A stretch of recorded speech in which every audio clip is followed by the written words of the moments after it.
So a big part of why I believe most businesses are not doing the very best that they can is that they're not utilizing this supercomputer consistently. I'm not talking about corporations, I'm talking about small businesses. I'm talking about businesses in the range of $1 to $3 million in gross revenue, or $0 to $3 million in gross revenue, which is the vast majority of the people probably watching this video.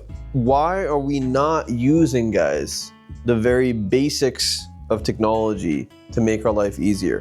A lot of people aren't even realizing that it takes you thousands of dollars to hire people to do tasks in a mediocre way when you could literally spend that exact same amount of money doing those tasks in a it could even be in a mediocre way, but the reality is they at least consistently get done a certain way through automations, through understanding AI and through understanding how certain technologies work in the background. If the words API, if the word automation don't make any sense to you, then part of the reason your business is failing is probably you. Some of the smartest people in the world, guys, are telling us that we need to be learning every single day. And that humility is the hardest to come by from people that don't make very much money in their business. Why is humility hard to come by around people that aren't very successful? Because those people, us, we feel like we know what we're talking about. And we definitely do not know what we're talking about, okay? So this is my way of saying, hey, my business grosses somewhere around $3 million a year. I wanted to make more. I'm on the way to making a lot more.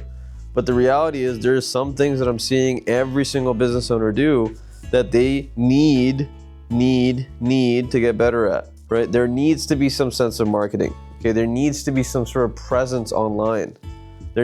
People don't know that you exist, guys, okay?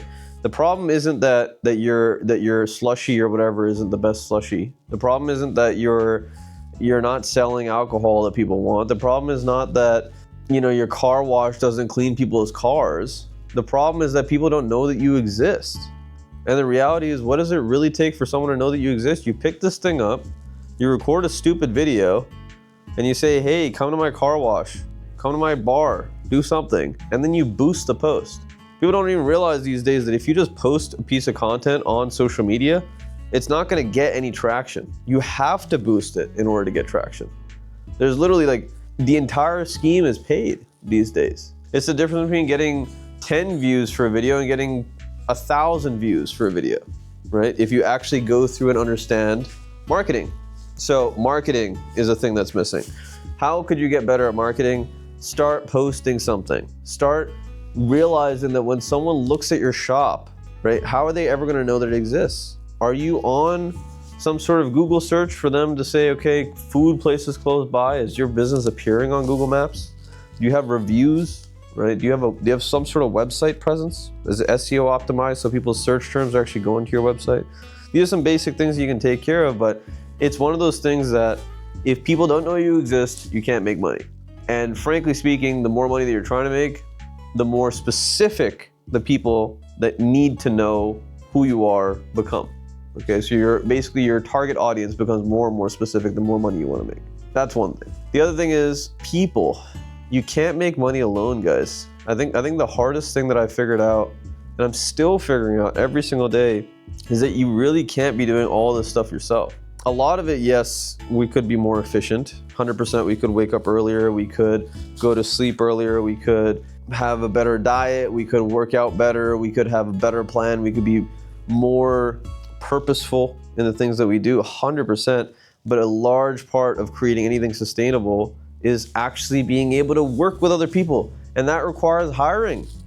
That requires making money through what other people do, right? So if you have a store that requires someone to be there and to get people ice cream, for instance, and you're the only one scooping ice cream, what else could you be doing? Probably putting together the marketing so that you can get paid like someone in high school to scoop the ice cream. I think the issue is that a lot of people don't believe that other people can do what they can do. And the reality is they can't do what you can do, but they can at least try to do 80% of what you can do. But that comes down to, hey, and this is the third thing, are you actually planning people's days? Do you actually have systems for how people should be spending their time optimally to make that job efficient for you?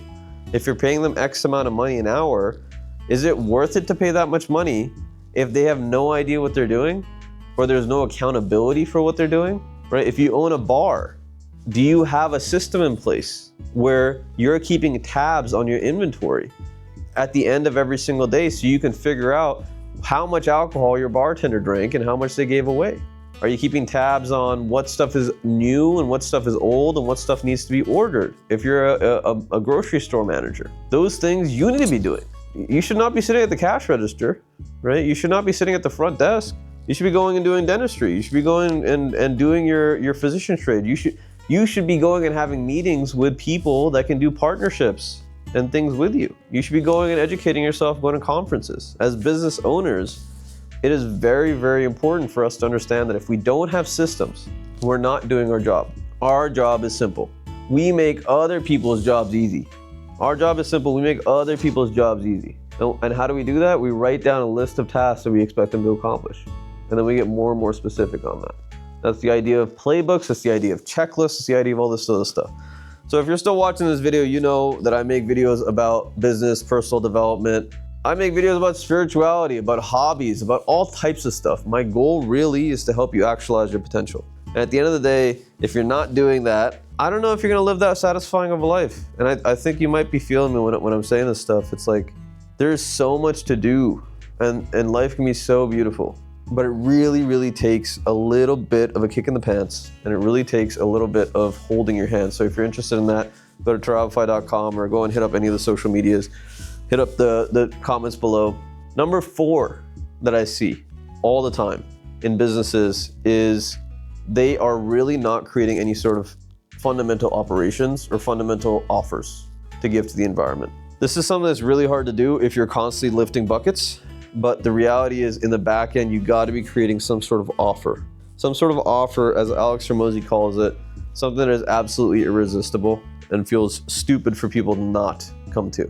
For me, at my dental practices, one of those offers is, do you want free dental care to get out of pain, right? I'm marketing that all the time because I want people into this ecosystem. I want to help them, right? You're like, okay, how does that generate money, Turab? Well, it's leads over time, sure, but it's also building out the repertoire for my nonprofit so that I can go to investors and donors and say, listen, man, like this thing is literally putting this stuff together for people and helping them and furthering its mission. If you want to join the cause, da-da-da. Ops are super, super important, guys. It's actually, in my opinion, what keeps business interesting. If you're a creative spirit, if you're a business owner in general, there's going to be times where you're like, I'm just doing this all the time.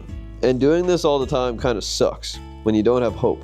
Hope is created by creativity. Creativity is best used in creating operations that go out into the community and actually end up doing things that you are passionate about. Another operation that I'm building out is I really love to serve musicians. I love music. I love artwork. So I'm like, okay, cool. I'll reach out to the community. I'll see if I can provide some free dental care for musicians in exchange for social media content. I'll help build out my marketing, whatever, for my companies. And hopefully I'll get around more musicians selfishly, right? So these are some of the creative things that I'm doing on the side that not only build the business, but also help me feel like the business is serving me. Now, obviously, as you go above the 3 million range, as you go into 10 million and above, you cannot be the same person. And that's number, I think we're on 5 or 6? I think we're on 6. Number 6, personal development is the only thing that will help you actually become that next version of yourself. Even though I started with this is probably the most important one. You need to experience the law of the lid. Okay, John Maxwell is like this awesome dude, and he helped a lot of people. And he has this book, 21 Irrefutable Laws of Leadership. And one of the first laws he talks about is law of the lid. Law of the lid is quite simple. It's you can only have people that are working in and around you if you deserve that, if you have earned that. Okay, so if you're not a certain type of person, people are not going to work for you. They're just not going to respect you. And that's a really hard pill to swallow for me, and it's a really hard pill to swallow for anyone else that's building a business. Because if you want really, really awesome people to work for you, either A, you give them a lot of money, or B, you become a person that they actually want to be around and learn from. How do you do that? Well, you got to study all the time. You got to show up all the time.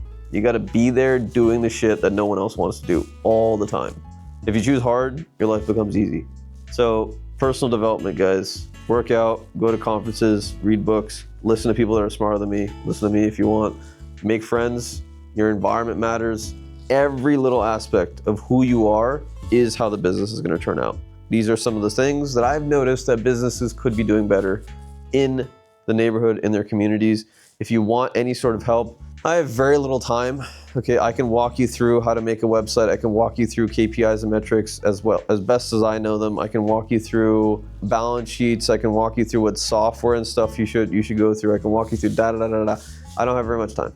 Okay, and what I've noticed is people that make less than $3 million a year usually don't have enough money to make it worth my while.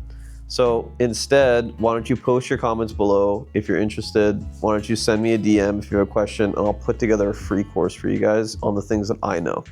There's people that are smarter than me that are out there doing this stuff. Look them up too. I just want you to succeed, especially if you're in my local area or if you're in a small town trying to build something cool.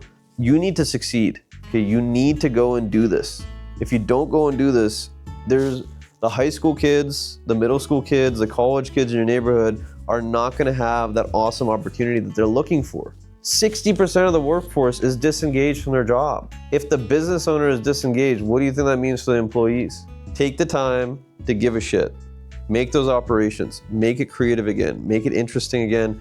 Hire people. Last tidbit that I'll give you about having people. Even if you have the best person, you're like, dude, this person's amazing. Keep on going and finding someone else. Keep on going, because you never know. Okay, this is a really hard pill to swallow. In life, you never know what's going to end up happening. And the worst possible scenario is that you end up in a place where you're comfortable and then the pillars come out from underneath you, which happens in business all of the time. Okay, on top of that, if you're making less than $3 million a year in your business gross revenue, you probably don't even know what good is. You really don't have great standards to begin with.